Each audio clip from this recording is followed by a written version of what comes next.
يا أيها الذين آمنوا اتقوا الله حق تقاته ولا تموتن إلا وأنتم مسلمون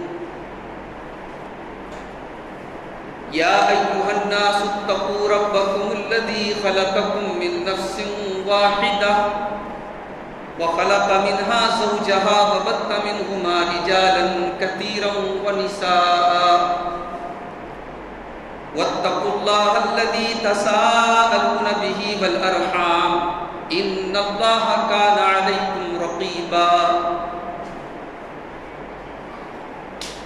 يا أيها الذين آمنوا اتقوا الله وقولوا قولا سديدا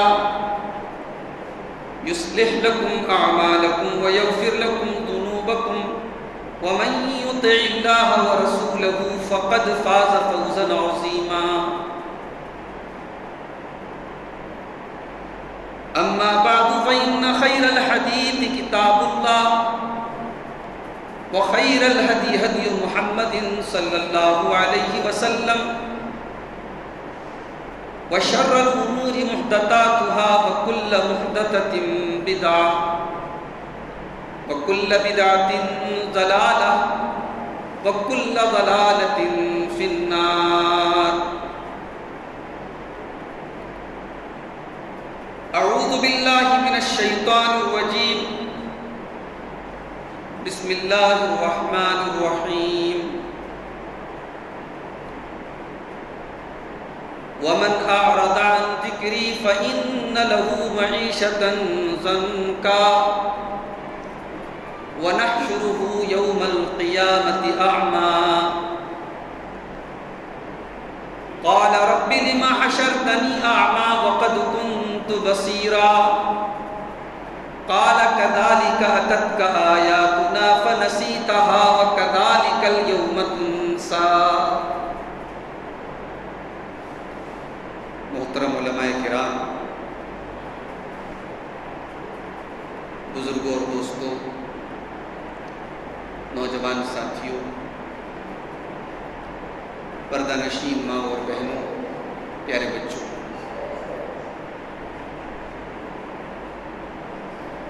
آج کا یہ پروگرام مسجد اہل حدیث غلہ بجردیہا میں اتحاد ابناء سلفیہ کی طرف سے ہو رہا ہے.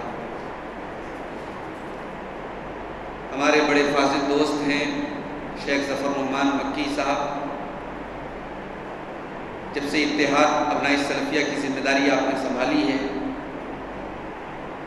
پہلے اتحاد کے پروگرام عام طور سے مدن پورہ کی حد تک ہی ہوتے تھے. اب دھیرے دھیرے اتحاد ابناء سلفیہ نے اپنے دائرے کو اور وسیع کیا ہے. ابھی قریب میں ایک پروگرام لوہتا میں ہوا تھا،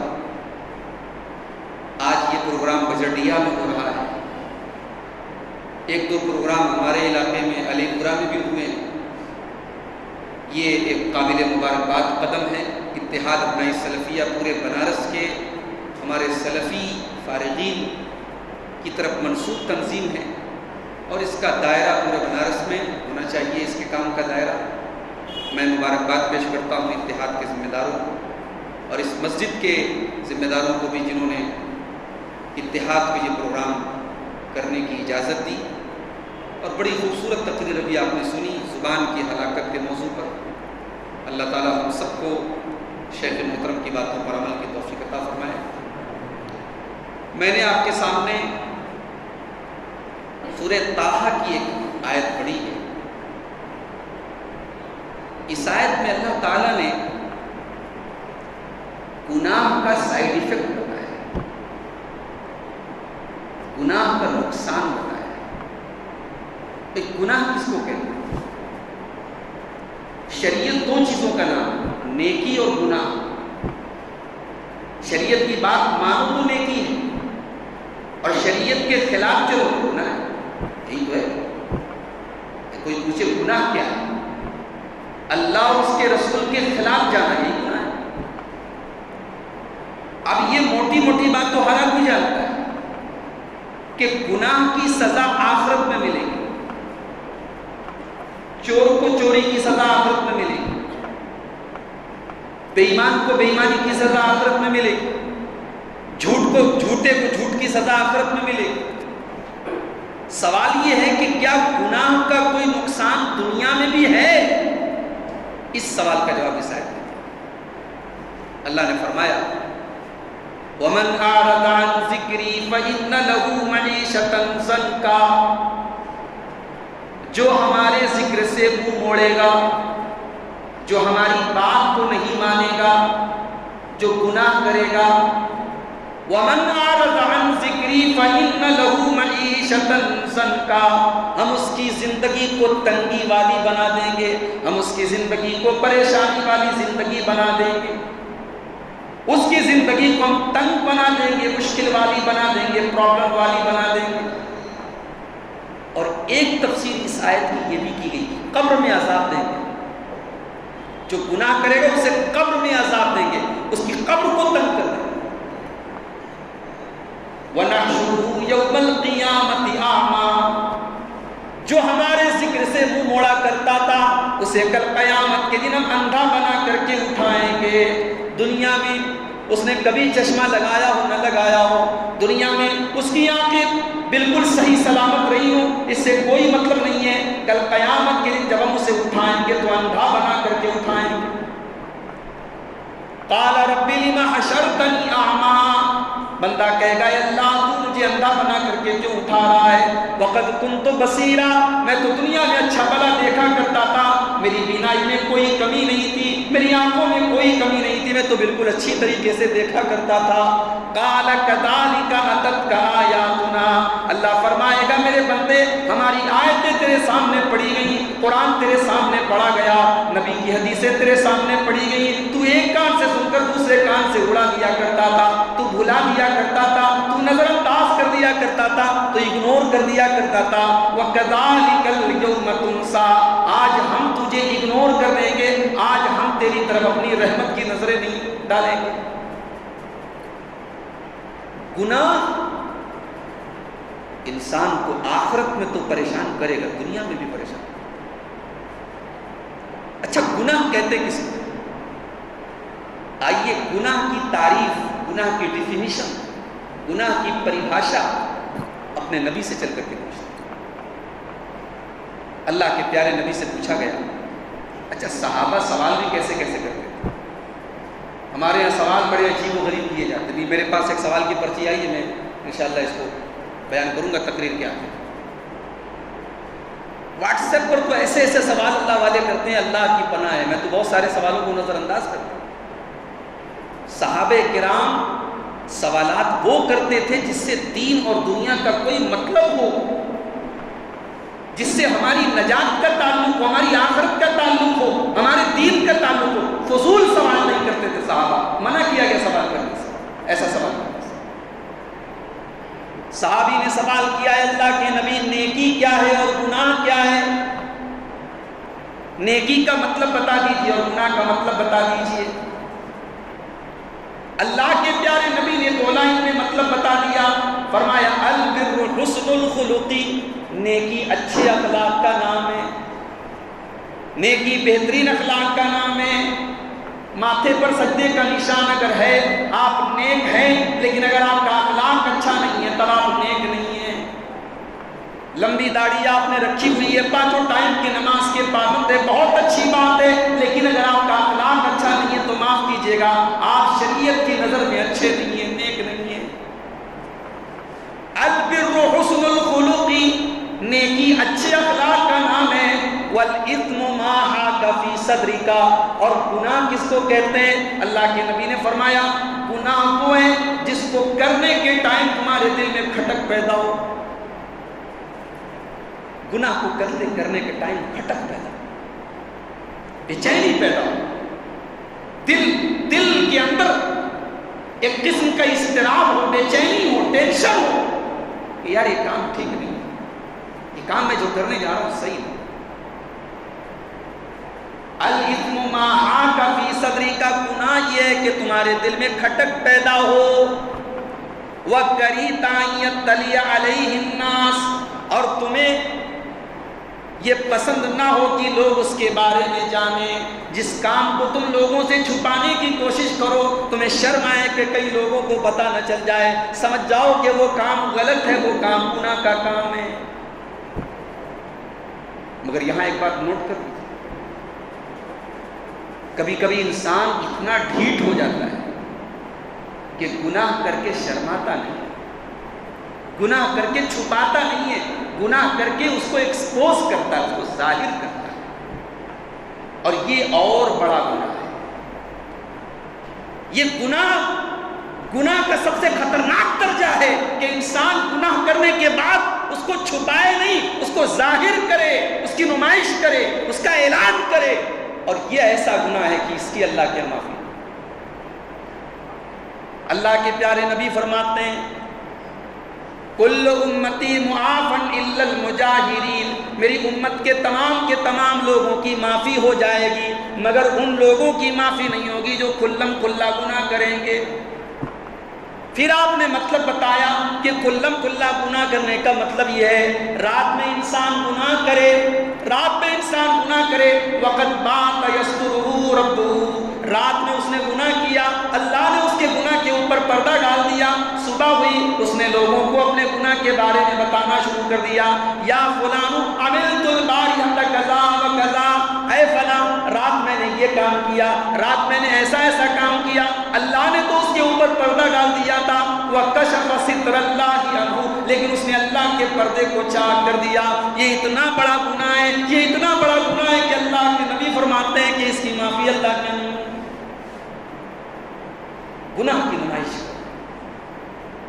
اللہ نے پردہ ڈال دیا, آپ پردے کو چاک کر لیں. تو گناہ جس کو کرنے کے ٹائم آپ کے دل میں کھٹک پیدا ہو اور آپ کو شرم آئے کہ لوگوں کو پتہ نہ چلے. اور یہاں ایک بات اور نوٹ کر لیجیے کہ گناہ کرنے کے ٹائم دل میں کھٹک تب پیدا ہوتی ہے جب دل میں ایمان ہو. ایمان کی بیٹری جتنی فل ہوگی اتنا زیادہ گناہ کرنے کے ٹائم ڈر لگے گا, اور ایمان کی بیٹری جتنی ڈاؤن ہوگی اتنا گناہ کرنے کے ٹائم کوئی فرق محسوس نہیں. اس لیے کہ شیطان کا اصل کام یہی ہے, وہ گناہ کی خطرناکی کو آپ کے دل سے نکال دیتا ہے. شیطان گناہ کی پیکنگ کرتا ہے. گناہ ایک بھائی جیسے مثال کے طور پہ پاخانہ ہے. اب ہر انسان کی نظر میں پاخانہ گندی چیز, کوئی انسان ایسا نہیں جو پاخانے کو گندا نہ سمجھے, لیکن اگر اس کی پیکنگ کر کے اس کو بالکل مکمل کسی پیکٹ میں ڈال کر کے کوئی آپ کو بھیج دے تو ہو سکتا ہے دھوکے میں آپ اس کو رکھ لیں. تو گناہوں کی گندگی کو شیطان خوبصورت بناتا ہے. شیطان کا کام ہی یہی ہے. اس نے ہمارے باپ آدم کے سامنے بھی گناہ کو مزین کیا. اس نے ہمارے باپ آدم کے سامنے قسم کھا کے کہا ارے اللہ منع کر رہا ہے, اس پیڑ اس درخت کو کھا لو, تم اس کو کھا لو گے ہمیشہ جنت میں رہو گے, فرشتے بن جاؤ گے تم. وَقَاسَمَهُمَا إِنِّي لَكُمَا لَمِنَ النَّاصِحِينَ, ہمارے باپ آدم کو ہماری ماں حوا کو قسم کھا کر کے شیطان نے کہا کہ میں تمہاری بھلائی چاہتا ہوں, تم اس درخت کو کھا لو. فَدَلَّاهُمَا بِغُرُورٍ, اور ہمارے باپ آدم اور ہماری ماں حوا کے سامنے جب ابلیس نے اللہ کے نام کی قسم کھائی تو اللہ والے اللہ کے نام پر بہت جلدی دھوکہ کھا جاتے ہیں. یہ اصول ہے, اللہ والے اللہ کے نام پہ بہت جلدی دھوکہ کھا. ابلیس نے جب اللہ کا نام لے لیا, ہمارے باپ آدم کو لگا یہ صحیح بول رہا ہے, ہماری اماں حوا کو لگا یہ صحیح بول رہا ہے, اور انہوں نے وہ دونوں شیطان کے شیشے میں اتر گئے. تو شیطان نے گناہ کو مزین کر دیا, اور اسی لیے شیطان نے اللہ سے وعدہ بھی کیا ہے. اللہ تعالیٰ سے شیطان نے وعدہ کیا ہے. کیا وعدہ کیا ہے؟ قال رب بما اغويتني لأزينن لهم في الارض ولأغوينهم اجمعين. اے اللہ میں تیری قسم کھا کر کے کہتا ہوں کہ میں تیرے بندوں کے لیے گناہوں کو مزین بنا دوں گا, اٹریکٹیو بنا دوں گا, آکرشک بنا دوں گا, اور میں تیرے سارے کے سارے بندوں کو بہکانے کی کوشش کروں گا. تو گناہ جب گناہ نہ لگے میرے بھائی تو سمجھ جاؤ کہ شیطان کامیاب ہو چکا ہے, شیطان حاوی ہو چکا ہے. اور آج ہمارے سماج میں جیسے جیسے ہم لوگ ترقی کر رہے ہیں, آگے بڑھ رہے ہیں, لوگوں کے پاس پیسہ آ رہا ہے، دولت آ رہی ہے، لائف اسٹائل ہائی فائی ہو رہا ہے، بہت سارے گناہوں کو ہم نے گناہ سمجھنا ہی چھوڑ۔ ایک زمانہ تھا کسی کے گھر میں اگر ٹی وی کے اوپر کوئی گندی چیز دیکھ لی جائے اور پتہ لگ جائے کہ صاحب اس کے گھر میں یہ چیز دیکھی گئی، تو پورے محلے کی نظر میں مانا جاتا تھا اس کے گھر میں یہ کام ہوتا ہے۔ لوگ چھپ چھپ کر کے وہ کام کرتے تھے، لوگوں کی گدیوں پر، بیٹھکوں میں ٹی وی کے اوپر سی ڈی لگتی تھی، ویسیار لگتا تھا، کیا کیا ہوتا تھا، ایک دور تھا۔ اب صاحب وہ گناہ آسان ہو گیا، اب وہ یہ اس کی اسکرین پر آ گیا۔ اب آپ ہیں، آپ کا موبائل ہے، جیو کا انٹرنیٹ ہے، تنہائی ہے، آپ ہیں، اللہ ہے، بس۔ اب اس پر آپ کیا دیکھ رہے ہیں، آپ کی آنکھیں کیا دیکھ رہی ہیں، آپ کے ہاتھ کیا ٹچ کر رہے ہیں، یہ آپ جانتے ہیں، اللہ جانتے۔ تو گناہ کا آسان ہونا بھی اللہ کی بہت بڑی آزمائش ہے۔ اور آج جیسے جیسے ہماری زندگی آگے بڑھ رہی، گناہ آسان ہو رہا ہے۔ آج سے 20 سال پہلے زنا اتنا آسان نہیں تھا جتنا آج آسان ہے۔ آج سے 25 سال پہلے آنکھوں کی حفاظت کرنا اتنا مشکل نہیں تھا جتنا مشکل آج ہو چکا ہے۔ تو گناہوں کو آج شیطان نے آسان کیا۔ اب آئیے دیکھتے ہیں کہ گناہ کا نقصان کیا کیا ہے، گناہ کا سائیڈ ایفیکٹ کیا کیا ہے، گناہ کا اثر کیا کیا ہے۔ بھائی صاحب، گناہ کا اثر ہماری فیملی پر پڑتا ہے، ہمارے بچوں کی صحت پر پڑتا ہے، ہماری بیوی کے اخلاق پر پڑتا ہے، ہمارے کاروبار پر پڑتا ہے، ہماری زندگی پر پڑتا ہے۔ سلف صالحین کہا کرتے تھے کہ جب کبھی میں گناہ کرتا ہوں لَأَعْرِفُ ذَلِكَ فِي سُوءِ خُلُقِ زَوْجَتِي، تو بیوی کے بیہیویئر سے پتہ لگ جاتا ہے میں کچھ غلط، بیوی کی بد اخلاقی سے پتہ لگ جاتا ہے میں نے کوئی گناہ کیا ہے۔ وَتَعَثُّرِ دَابَّتِي، میری سواری چلتے چلتے پھسل کے گر جاتی ہے، مجھے احساس ہوتا ہے میں نے کوئی گناہ کیا ہے۔ اللہ۔ اور گناہ کا سب سے بڑا نقصان کیا جانتے ہیں؟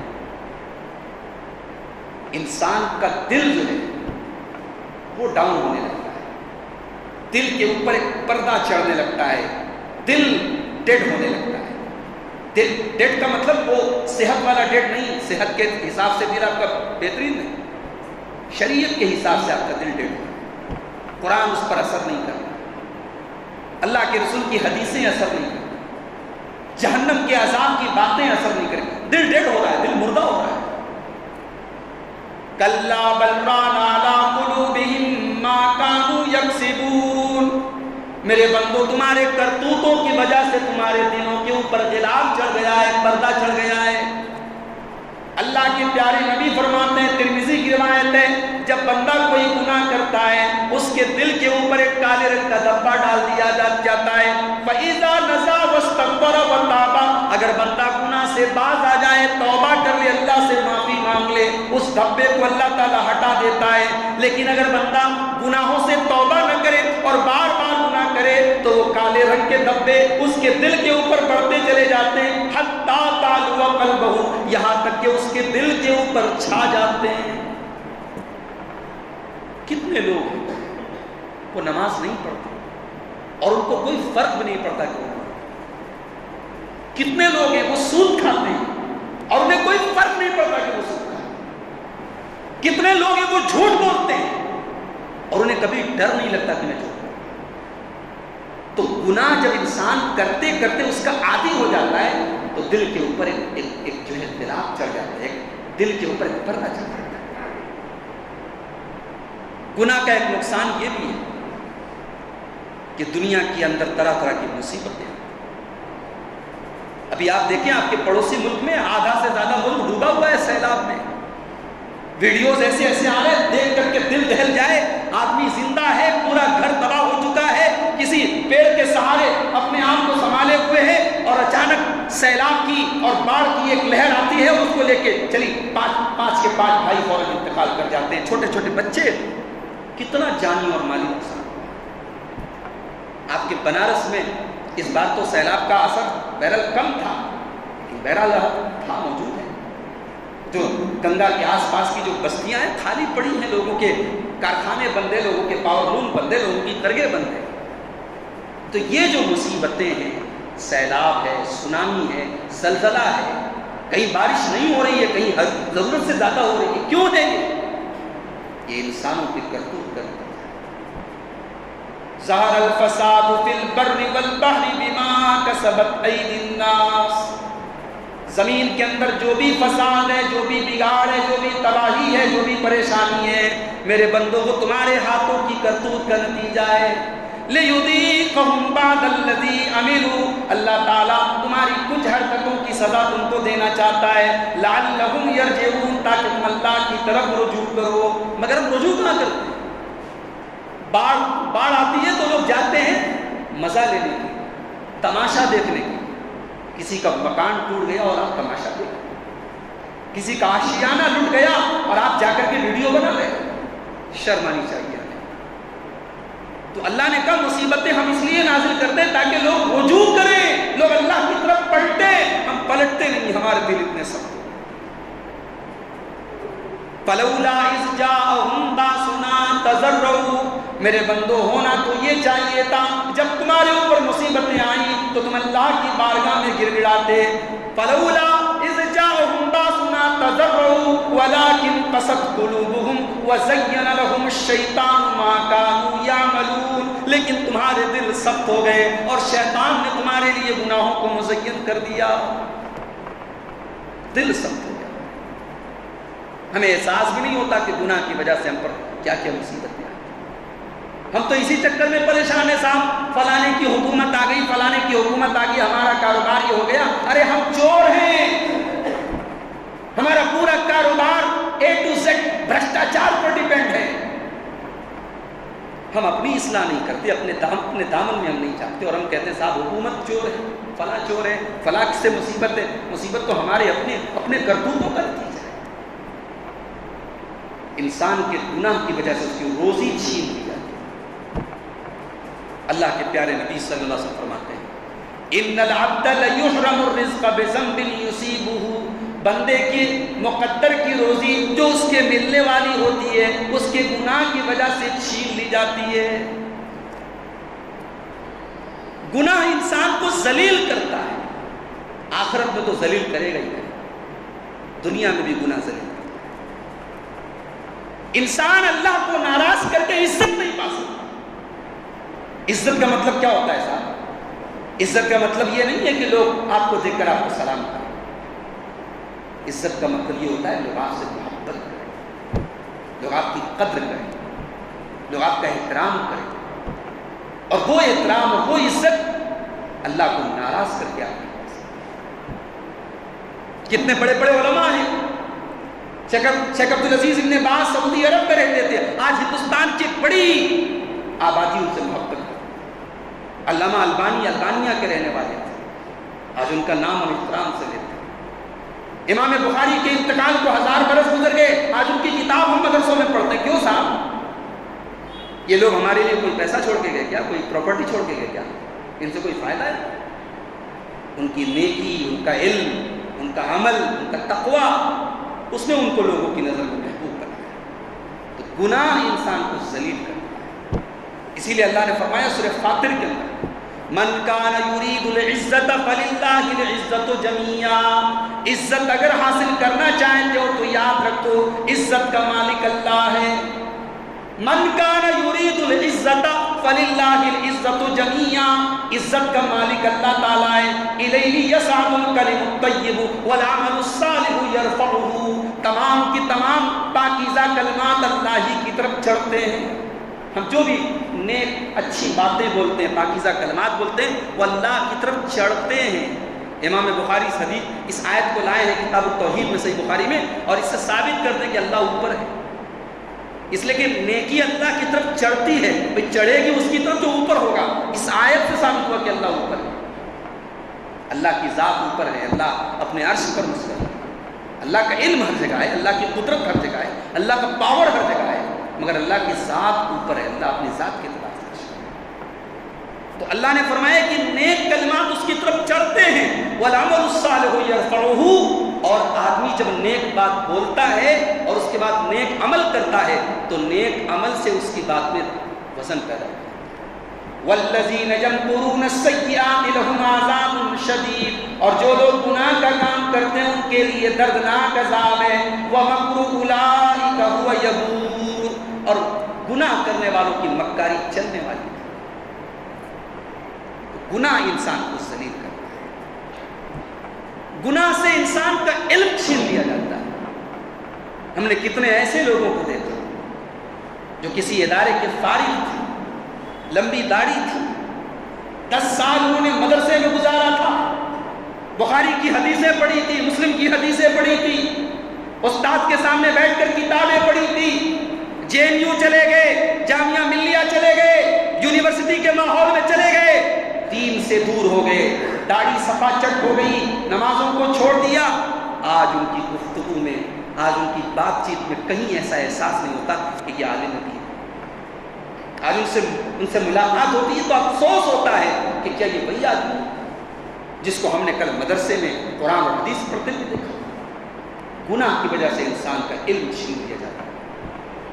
اسی لیے امام شافعی رحمۃ اللہ علیہ اپنے استاد امام وکیع بن جراح سے جب پوچھتے ہیں، کہتے ہیں امام شافعی رحمۃ اللہ علیہ، شکوت الی وکیع سوء حفظی فارشدنی الی ترک المعاصی، میں نے اپنے استاد محترم حضرت امام وکیع سے پوچھا کہ میرا حافظہ مضبوط نہیں ہے، میری یادداشت اچھی نہیں ہے، کوئی طریقہ بتا دیجئے یادداشت اچھی ہو جائے۔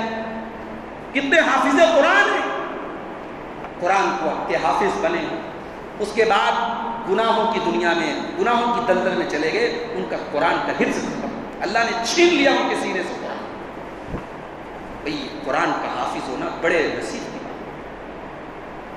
اللہ نے آپ کو قرآن کا حافظ بنایا ہے، اللہ نے آپ کو چن لیا ہے میرے بھائی، اور آپ گناہوں کی دلدل میں پھنس کر کے اپنے اس حفظ قرآن کی نعمت سے اپنے آپ کو محروم کر۔ امام شافعی نے اپنے استاد سے پوچھا میری یادداشت کمزور ہے، کیا کروں؟ امام شافعی کو استاد نے جواب دیا، فارشدنی الی ترک المعاصی، بچے تو گناہوں کو چھوڑ دے، تو غلط کام کبھی مت کرنا، تو گناہ کا کام مت کرنا۔ فإن العلم نور من الہ ونور اللہ لا یعطی لعاصی، اس لیے کہ علم دین اللہ کا نور ہے اور اللہ کا نور اللہ اپنے نافرمان کو نہیں دیتا۔ تو یہ گناہوں کے نقصانات ہیں۔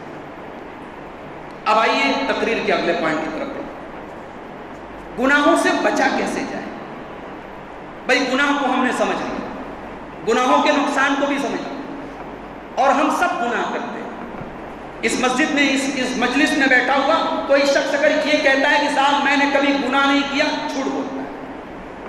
کل بنی آدم خطاء، آدم کے تمام بیٹے خطا کار، وخیر الخطائین التوابون، لیکن بہترین خطا کار وہ ہیں جو اللہ کی بارگاہ میں توبہ کریں، اللہ سے معافی مانگیں۔ تو گناہوں سے بچنے کا طریقہ کیا ہے، یہ اس پر میں مختصر سی گفتگو کر کے بات کروں۔ گناہوں سے بچنے کے لیے سب سے پہلا کام آپ کو یہ کرنا پڑے گا کہ آپ کو اپنے دل میں یہ احساس پیدا کرنا کہ دنیا میں کوئی جگہ ایسی نہیں ہے جہاں اللہ ہمیں نہ دیکھے۔ جب یہ احساس دل میں پیدا ہو جائے گا کہ اللہ دیکھ رہا ہے، تب انسان آٹومیٹک گناہوں سے بچے۔ الم یعلم بان اللہ یری، کیا انسان یہ نہیں جانتا کہ اللہ دیکھ رہا ہے؟ الم تر ان اللہ یعلم ما فی السماوات و ما فی الارض، کیا تم نہیں جانتے کہ اللہ تعالیٰ جو کچھ آسمانوں میں جو کچھ زمین میں سب کچھ جانتا ہے؟ ما یکون من نجوا ثلاثۃ الا هو رابعهم ولا خمسۃ الا هو سادسهم ولا ادنى من ذلك ولا اکثر الا هو معهم اینما كانوا۔ 3 لوگ آپس میں بیٹھ کر کے چپکے چپکے باتیں کر رہے ہیں، 4 لوگ باتیں کر رہے ہیں، 5 لوگ باتیں کر رہے ہیں، اللہ سب کی باتوں کو جانتا ہے۔ ثم ينبئهم بما عملوا يوم القیامہ، اور جو کچھ بھی ہم عمل کریں گے کل قیامت کے دن اللہ ہمارے عمل کی پوری خبر دے دے گا۔ ان اللہ بكل شيء علیم، اللہ ہمارے ہر عمل سے باخبر ہے۔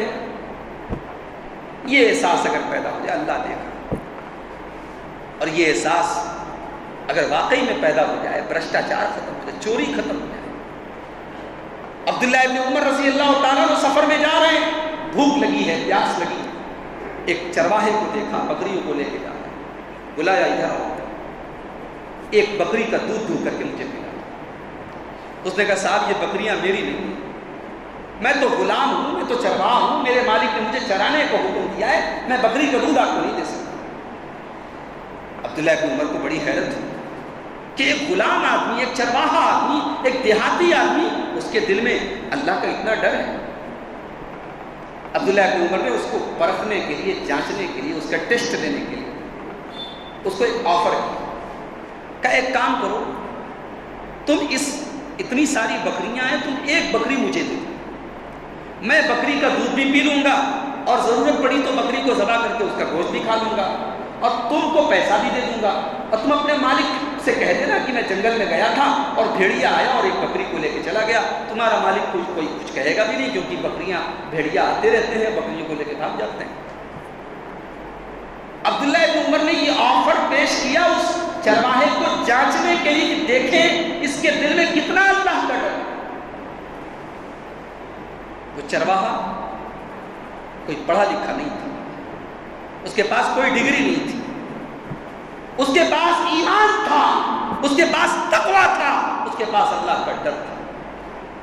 اس نے عبداللہ ابن عمر کے اس آفر کے جواب میں کہا، اے عبداللہ آپ نے بڑا اچھا آفر پیش کیا، مالک بھی خوش ہو جائے گا، مجھے بھی پیسے مل جائیں گے، آپ کو بکری مل جائے گی۔ اے عبداللہ ابن عمر آپ نے سب کو تو مطمئن کرنے کا مجھے طریقہ بتا دیا، فَأَيْنَ اللَّهُ مجھے بس اتنا بتا دیجئے کل اللہ کی بارگاہ میں جب اللہ مجھ سے پوچھے گا تو نے اپنے مالک کے ساتھ بے ایمانی کیوں کی، تو نے اپنے مالک کے ساتھ خیانت کیوں کی، میں اللہ کو کیا جواب دوں گا، مجھے بس اتنا بتا دیجئے۔ فَأَيْنَ اللَّهُ اے عبداللہ مجھے اتنا بتا دیجئے کہ اللہ کہاں چلا گیا، اللہ کو کیا جواب دوں گا۔ عبداللہ ابن عمر رضی اللہ تعالیٰ بہت بڑے صاحب، آنکھوں میں آنسو آ گئے، یہ چرواہے کے دل میں اللہ کا اتنا ڈر ہے۔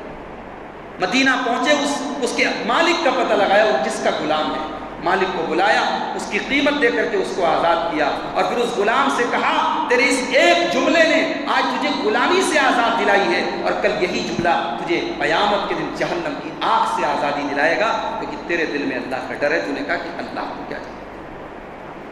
تو یہ احساس اگر پیدا ہو جائے کہ اللہ کو کیا جواب دینا ہے، مسئلہ ہی حل ہو جائے گا۔ دوسری چیز، بہت سارے گناہ سے ہم اس لیے بھی بچتے ہیں کیونکہ ہمیں لوگوں سے شرم آتی ہے، ہمیں یہ ہوتا ہے کہ صاحب اگر ہم نے یہ گناہ کیا، اگر لوگوں کو پتہ چل جائے گا تو کیا ہوگا۔ یہ جو لوگوں کا ڈر ہے، لوگوں سے شرم ہے، یہ شرم جب اللہ کی شرم میں بدل جائے، جب ہمارے دل میں یہ احساس ہو جائے کہ اللہ کیا کہے گا، اللہ سے جب ہم کو شرم آنے لگے، تب ہم گناہوں سے بچ جائیں۔ ایک بڑی پیاری حدیث سنانے جا رہا ہوں، آج کی پوری تقریر کا خلاصہ اس حدیث کے اندر موجود ہے، اس کو سنیے گا غور سے۔ عبداللہ ابن مسعود رضی اللہ تعالیٰ عنہ کہتے ہیں، ترمذی کی روایت، اللہ کے پیارے نبی نے اپنے صحابہ سے کہا، استحیوا من اللہ حق الحیاء، اے میرے صحابہ اللہ سے شرم کرو جتنی شرم کرنی چاہیے، اللہ سے شرماؤ جتنا شرمانا چاہیے۔ صحابہ نے کہا اللہ کے نبی الحمدللہ ہم اللہ سے شرماتے ہیں۔ اللہ کے نبی نے فرمایا نہیں تم سمجھے نہیں، اللہ سے شرمانے کا کیا مطلب ہے۔ آپ نے فرمایا الاستحیاء من اللہ حق الحیاء، اللہ سے شرمانے کا یہ مطلب ہے ان تحفظ الراس وما وعى، کہ تم اپنے سر کی حفاظت کرو۔ اگر اللہ سے شرماتے ہو تو اپنے سر کی حفاظت کرو، وما وعى، اور سر کے اندر جتنی چیزیں ان کی حفاظت۔ بھئی سر کے اندر کون کون سی چیزیں، ذرا آپ دیکھیے تو، ابھی آپ نے زبان پر تقریر سنی، زبان کہاں ہے؟ سر کے اندر ہی تو ہے۔ آنکھیں کہاں ہیں؟ سر کے اندر ہی تو ہے۔ کان کہاں ہے؟ سر کے اندر ہی تو ہے۔ ہونٹ کہاں ہے؟ سر کے اندر ہی تو ہے۔ تو اللہ کے رسول نے کہا سر کی حفاظت کرو، اور سر کے اندر جتنی چیزیں ان کی حفاظت کرو۔ والبطن وما حوا، اور پیٹ کی حفاظت۔ پیٹ کی حفاظت کا کیا مطلب ہے؟ یعنی پیٹ میں حرام چیزوں کو مت ڈالو، پیٹ میں ناجائز چیزوں کو مت ڈالو، اور پیٹ سے ریلیٹڈ جتنی چیزیں، پیٹ سے ریلیٹڈ کیا ہے؟ شرمگاہ ہے، شرمگاہ کی حفاظت۔ پیٹ سے ریلیٹڈ ہاتھ ہے، پیر ہے، ان کی حفاظت۔ اور تیسری چیز اللہ کے نبی نے فرمایا وَتَتَذَكَّرَ الْمَوْتَ وَالْبِلَا، موت کو یاد کرو اور مٹی میں ملنے کے دن کو یاد کرو۔ مٹی میں تو ملنا ہے، مٹی میں سب کو ملنا ہے میرے بھائی، ایک دن تو مرنا ہے، سب کو مرنا ہے۔ اور اگر انسان موت کو یاد رکھے، ابھی ایک صاحب کا میں نے نام نہیں یاد آ رہا ہے، پاکستان کے تھے، بہترین آدمی، خوبصورت آدمی، باڈی بلڈر آدمی، پیسے والا آدمی، اس کو کوئی عجیب و غریب بیماری ہو گئی، کینسر سے ریلیٹڈ کوئی بیماری تھی۔ اس کا پہلے کا فوٹو آپ دیکھیے اور بعد کا فوٹو، یعنی ایک خوبصورت جوان تگڑا، اور اس کے بعد اس کی تصویر جو آتی ہے بیماری کے بعد بالکل سوکھ کر کے کھٹا ہو گیا، اور ابھی لیٹسٹ اس کی خبر آئی انتقال ہو گیا۔ انسان کی زندگی کیا ہے میرے بھائی؟ پانی کا بلبلہ ہے۔ اللہ تبارک و تعالیٰ جب چاہے ہماری زندگی کو چھین سکتا ہے۔ کوئی یہ سوچ کر کے بیٹھا ہے کہ وہ بڑھاپے میں اللہ کو راضی کرے گا، وہ غلط فہمی کا شکار ہے میرے بھائی۔ جنازے آپ گن لیجئے گا، جوانوں کے جنازے زیادہ ہوتے ہیں۔ کورونا کے دور میں بڑے جنازے، جوانوں کے جنازے ہم نے دیکھے۔ ہم انتظار میں بیٹھے ہیں کہ صاحب ہم اللہ کو راضی کر لیں گے 50 کے بعد، 40 کے بعد، یا 40 منٹ کی گارنٹی نہیں ہے، 40 سیکنڈ کی گارنٹی ہے۔ موت کو اگر انسان یاد رکھے، انسان گناہوں سے بچ سکتا ہے۔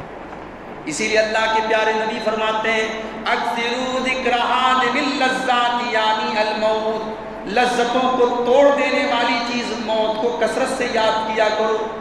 اسی لیے آپ نے قبرستان کی بھی کبھی کبھی جانے کا حکم دیا۔ یہ الگ بات ہے کہ آج ہم اتنے بڑے سخت دل ہو گئے کہ قبرستان پہ بیٹھ کر کے جوا کھیلا جا رہا ہے، قبرستان پہ بیٹھ کے دارو پی جا رہی ہے، قبرستان پہ بیٹھ کے گناہ کے کام ہو رہے ہیں۔ ابھی کل بڑی بازار کی طرف ایک جنازے میں گیا، وہاں لوگوں نے بتایا ایک قبرستان ہے، وہاں بیٹھ کے لوگ جوا کھیل رہے ہیں۔ وہ کسی کا پرسنل قبرستان ہے، پر اس میں اس کی پوری باؤنڈری جو ہے اس کے اوپر کانٹے وغیرہ لگانے کی بات چل رہی ہے تاکہ اس طریقے کا غلط کام۔ یعنی انسان اس حد تک گر چکا ہے کہ قبرستان میں بیٹھ کے وہ جوا کھیل رہا ہے، اسے ڈر نہیں لگ رہا ہے کہ یہ وہ جگہ ہے جہاں ہمیں مرنے کے بعد آنا ہے۔ اللہ کے نبی نے قبرستان جانے کا حکم دیا۔ آپ نے فرمایا تزور القبور، قبرستان جایا کرو، فإنہا تذکرکم الآخرہ، قبرستان جانے سے تمہیں موت کی یاد آئے گی، آخرت کی یاد آئے گی۔ تو گناہوں سے بچنا ہے تو موت کو یاد رکھو۔ عبداللہ ابن عمر کہا کرتے تھے اذا اصبحت فلا تنتظر المساء، جب صبح ہو جائے تو شام کا انتظار نہ کیا کرنا، واذا امسیت فلا تنتظر الصباح، اور جب شام ہو جائے تو صبح کا انتظار نہ کیا کرو۔ رات کو جب بستر پہ لیٹو تو یہ سوچ کر کے لیٹو، ہو سکتا ہے کہ آج کی رات میری زندگی کی آخری رات ہو، اگر اسی حال میں اللہ کیا چلا گیا تو میں اللہ کو کیا جواب دوں گا۔ کہیں ایسا نہ ہو کہ کل ہمیں پچھتانا پڑے،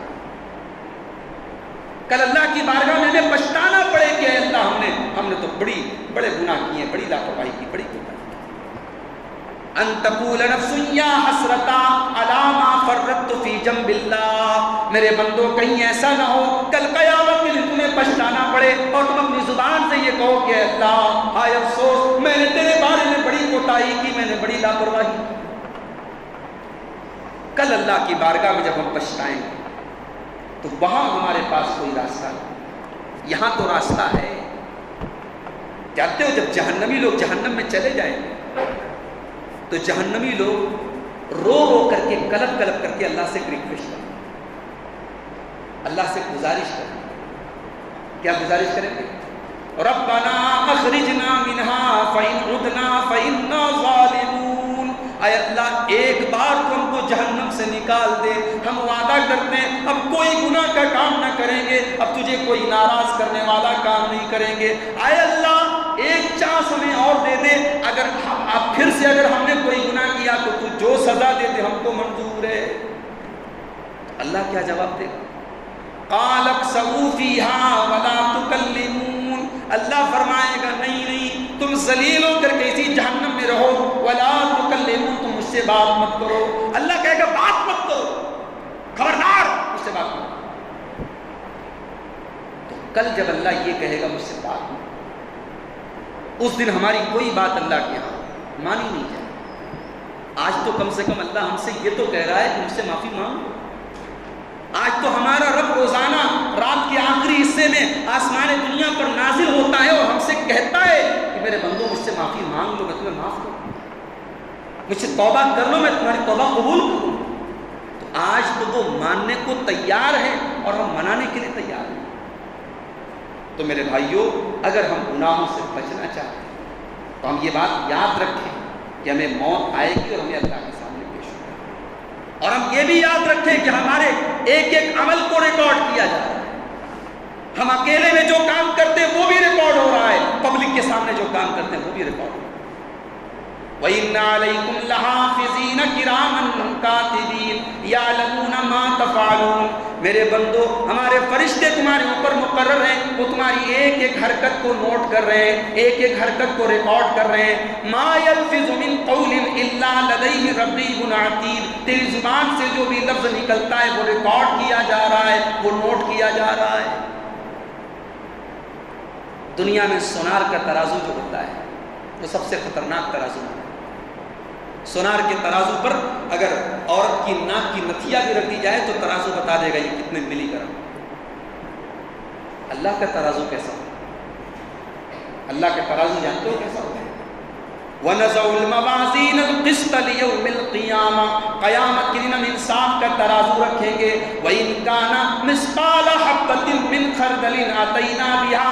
ایک رائی کے دانے کے برابر بھی تم نے کوئی عمل کیا ہوگا، اس انصاف کے ترازو پر وہ سامنے آ جائے گا. وَكَفَى بِنَا حَاسِبِينَ. میرے بندو، تمہارا حساب وہ ہم لیں گے. اللہ لے گا حساب. اور اللہ جب حساب لے گا تو کیسا حساب لے گا ہم سمجھ سکتے ہیں. تو میرے بھائی، ہمارا ایک ایک عمل ریکارڈ ہو گیا. ہم نے آنکھوں سے جو گناہ کیے آنکھیں بولیں گی کل قیامت میں. ہم نے ہاتھوں سے جو گناہ کیا ہاتھ بولیں گے کل قیامت میں. حتی اذا ما جاءوها شہد علیہم سمعہم وابصارہم وجلودہم بما کانوا یعملون. کل قیامت کے دن تمہارے کان تمہارے خلاف گواہی دیں گے، تمہاری آنکھیں تمہارے خلاف گواہی دیں گی، تمہاری چمڑی تمہارے خلاف گواہی دے گی. وقالوا لجلودہم لم شہدتم علینا قالوا انطقنا اللہ الذی انطق کل شیء. انسان اپنی چمڑی سے کہے گا تو کیسے بول رہی ہے؟ انسان کی چمڑی کہے گی آج اللہ نے ہم کو زبان دے دی، ہم تیرے کرتوتوں کا پردہ فاش کریں گے.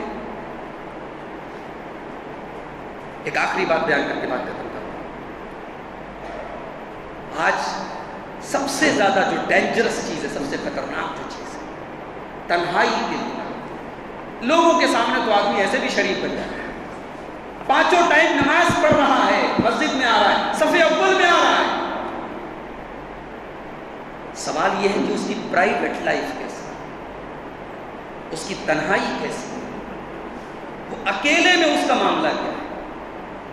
اللہ تبارک و تعالیٰ کہ یہاں اگر ہماری تنہائی گڑبڑ ہو تو میرے بھائیوں بہت ہی خطرناک. ہمارے روزے، ہماری نماز، ہمارے حج عمرے برباد ہو جائیں گے.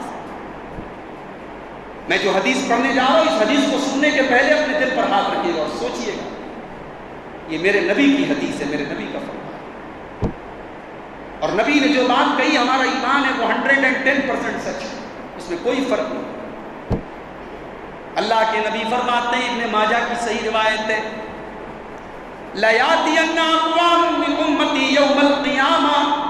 قیامت کے دن میری امت کے کچھ لوگ آئیں گے، بڑی بڑی نیکیوں کو لے کر کے آئیں گے، پہاڑوں کے برابر نیکیوں کو لے کر کے آئیں گے. اللہ تبارک و تعالیٰ ان کی نیکیوں کو بھوسا بنا دے گا، ان کی نیکیوں کو ہوا کی طرح اڑا دے گا، ختم کر دے گا، فنش کر دے گا. ان کی نیکیوں کا کوئی مطلب نہیں ہوگا. صحابہ نے پوچھا، یا اللہ کے کون بد نصیب، کون بد نصیب لوگ ہوں گے کہ نیکیوں کا پہاڑ لے کے آئیں گے اور ان کی نیکیوں کو اللہ تعالیٰ ڈسٹرائے کر دے گا، برباد کر دے گا. اللہ کے نبی نے فرمایا، اما انہم اخوانکم، وہ تمہارے ہی بھائی ہوں گے، ومن جلدتکم، تمہاری نسل کے لوگ ہوں گے. یصومون کما تصومون، وہ روزہ بھی رکھیں گے جیسے تم رکھتے ہو. ویصلون کما تصلون، وہ نماز بھی پڑھیں گے جیسے تم نماز پڑھتے ہو. ویأخذون من اللیل کما تأخذون، وہ رات کو اٹھ کر کے تہجد بھی پڑھیں گے، ولکنہم اذا خلوا بمحارم اللہ انتہکوہا، بس ایک بات کی کمی ہو، جب وہ اکیلے میں ہوں گے، وہ تنہائی میں ہوں گے، ان کی تنہائی گناہوں سے آلودہ ہوگی، جب وہ اکیلے ہوں گے، تنہائی میں ہوں گے، وہ اللہ کو ناراض کرنے والے ہیں۔ تو میرے بھائیوں، گناہ کو کبھی حقیر مت سمجھو۔ آج کتنے گناہ ہیں اس کو گناہ سمجھتے ہی نہیں ہیں۔ حضرت ابو سعید خدری رضی اللہ تعالیٰ عنہ، اللہ کے رسول کے بڑے جلیل القدر صحابی ہیں، وہ اپنے دور کے لوگوں سے کہتے ہیں، مسند احمد کی روایت ہے، کہتے ہیں کہ انکم لتعملون اعمالا ہی ادق فی اعینکم من الشعر، کہتے ہیں کہ تم لوگ بہت سا ایسا عمل کرتے ہو جو تمہاری نظر میں بال سے بھی زیادہ باریک ہے، یعنی تمہاری نظر میں بہت ہلکا ہے، بہت معمولی ہے، کننا نعدھا علی عہد رسول اللہ صلی اللہ علیہ وسلم من الموبقات، لیکن اللہ کے رسول کے دور میں ہم اس کو ہلاک کرنے والا گناہ سمجھتے ہیں۔ تو گناہ سے ہمیشہ ڈرنا چاہیے، گناہ کو کبھی انڈر اسٹیمیٹ نہیں کرنا چاہیے، ہلکے میں نہیں لینا چاہیے۔ کبھی کبھی چھوٹے چھوٹے گناہ انسان کو برباد کرتے ہیں، اسی لیے اللہ کے نبی فرماتے ہیں، بخاری کی روایت ہے، ان المؤمن یرا ذنوبہ کانہ قائم تحت جبل، کہ مومن اپنے گناہوں کو ایسا سمجھتا ہے جیسے کسی پہاڑ کے نیچے بیٹھا ہوا ہے اور پہاڑ اس کے اوپر گرنے والا ہے۔ مومن کو ایسا فیل ہوتا ہے، ایسا احساس ہوتا ہے کہ وہ کسی پہاڑ کے نیچے ہے اور پہاڑ اس کے اوپر گرنے والا ہے۔ وَإِنَّ الْفَاجِرَ يَرَى ذُنُوبَهُ كَالذُّبَابِ مَرَّ عَلَىٰ أَنفِهِ، اور جو فاجر ہوتا ہے، جو فاسق ہوتا ہے، جو اللہ کا نافرمان ہوتا ہے، وہ گناہ کر کے ایسے نظر انداز کرتا ہے جیسے ناک پر مکھی بیٹھی ہو اور اس کو کوئی ہٹا دے، ویسے وہ گناہ کر کے ایسا محسوس کرتا ہے۔ تو گناہوں کی خطرناکی کو میرے بھائیوں ہمیں اور آپ کو سمجھنا چاہیے۔ اللہ سے دعا ہے رب العالمین ہم سب کو گناہوں سے بچنے کی توفیق عطا فرمائے۔ ہمیں اللہ تعالیٰ تنہائی کے گناہوں سے خاص طور سے ہمارے نوجوانوں کی حفاظت فرمائے۔ یہ ایک پرچی پر 2-3 سوالات آئے تھے، اس میں ایک سوال یہ کیا گیا کہ صاحب بارات میں جانا کیسا ہے؟ بڑا یعنی یہ مسئلہ ہم سب جانتے ہیں، ہم کو معلوم ہے، ہمارے ہاں شادیوں میں بارات عام بات ہے، لیکن شریعت میں بارات کا کوئی تصور نہیں۔ اگر اللہ کے رسول کے دور کی ہم شادیوں کی بات کریں، صحابہ کے دور کی شادیوں کی بات کریں، وہاں ہمیں بارات کا کوئی سسٹم نہیں ہے۔ وہاں نکاح ہوتا تھا، لڑکا والے جو ہے لڑکی والوں سے بات طے کرتے تھے اور اس کے بعد رخصتی ہو جاتی تھی 2-4 لوگوں کے ساتھ، وہاں 40 لوگوں کے ساتھ، 100 لوگوں کے ساتھ بارات لے کے جانا اور لڑکی والوں کے جا کے باقاعدہ دعوت اڑانا، اور اس کے بعد یہ لمبی چوڑی جو رسمیں ہمارے ہیں، یہ دراصل ہندوانہ، چونکہ ہم لوگ ہندوستان میں ہم میں سے بڑی تعداد میں کنورٹ ہوئے ہیں، تو اس ماحول میں رہنے کی وجہ سے ان کے کلچر کو ہم چھوڑ نہیں سکتے۔ تو جو جہیز والی رسم ہے، بارات کی رسم ہے، لڑکیوں کو پراپرٹی میں حصہ نہ دینے کی رسم ہے، یہ ساری چیزیں ہم نے غیر مسلموں سے اس کو لے لی ہے۔ تو بارات کا کوئی اسلامی تصور نہیں ہے۔ البتہ یہ بات یاد رکھی جائے کہ اس مسئلے کو اتنا سخت بنا دینا کہ صاحب لڑکی کے یہاں دعوت کھانا حرام ہے، ہم نے بدوئی وغیرہ کے بعد نوجوانوں کو دیکھا کہ اس معاملے میں بہت متشدد ہے کہ بیٹی کے گھر کو جائیں گے، سارا سپورٹ کریں گے، سارا کام کریں گے، کھانے میں ہاتھ بھی بٹائیں گے، اور اس کے بعد صاحب کھانا نہیں، کہ بولیں گے لڑکی کے یہاں ہم دعوت نہیں کھا سکتے۔ اگر لڑکی کے گھر دعوت کھانا حرام ہے تو بھائی صاحب آپ کا وہاں ہاتھ بٹانا بھی حرام ہے، گناہ کے کام میں سپورٹ کرنا بھی تو حرام ہوتا ہے۔ تو یہ ایک دوسری ہے۔ بارات کو آپ ختم کرنے کی کوشش کیجیے، لڑکی کے یہاں دعوت کو آپ ختم کرنے کی کوشش کیجیے، یہ اچھی چیز نہیں ہے، اس کی وجہ سے لڑکی والوں کے اوپر ایک بوجھ پڑ رہا ہے، یہ ساری باتیں اپنی جگہ پر ہیں۔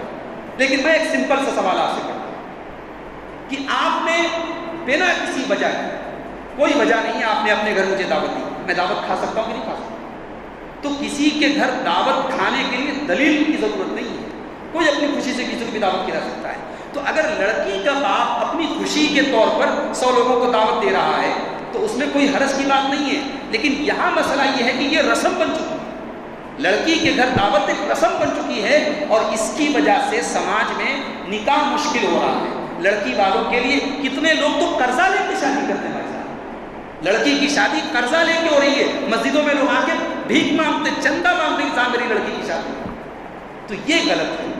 اسلام نے بیٹی کی شادی کو بالکل آسان کیا ہے.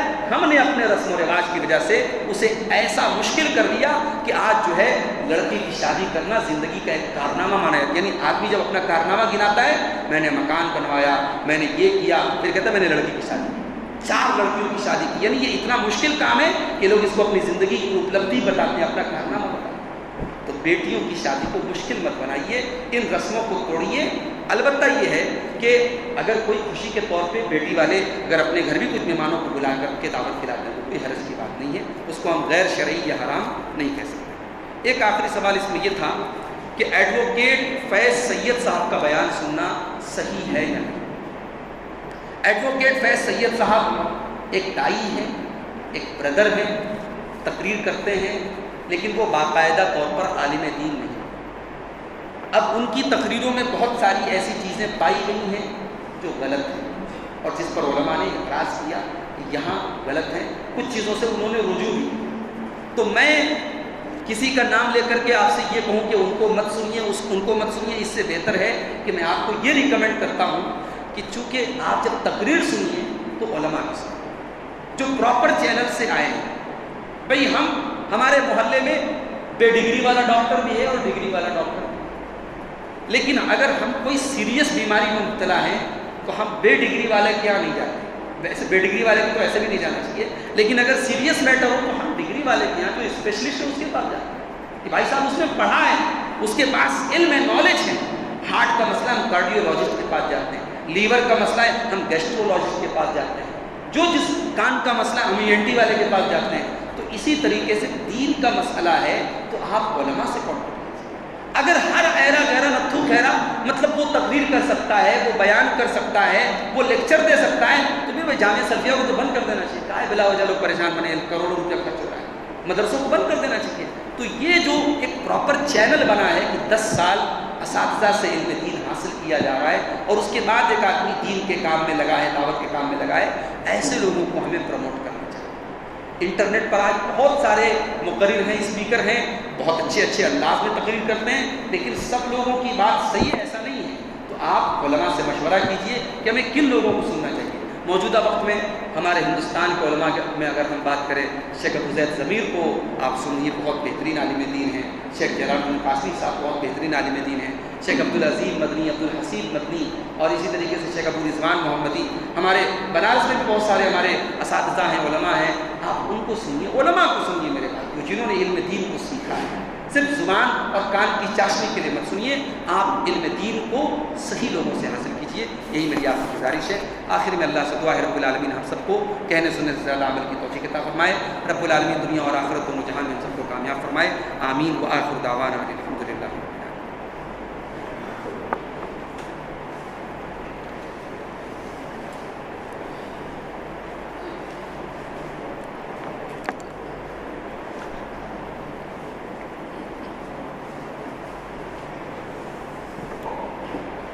جزاک اللہ خیر و احسن جزاک. گناہ کی اور ناکی پر فضیلت الشیخ عبدالغفار صاحب سے ہم خطاب سن رہے تھے. ساتھ ہی آج کی اس مجلس کے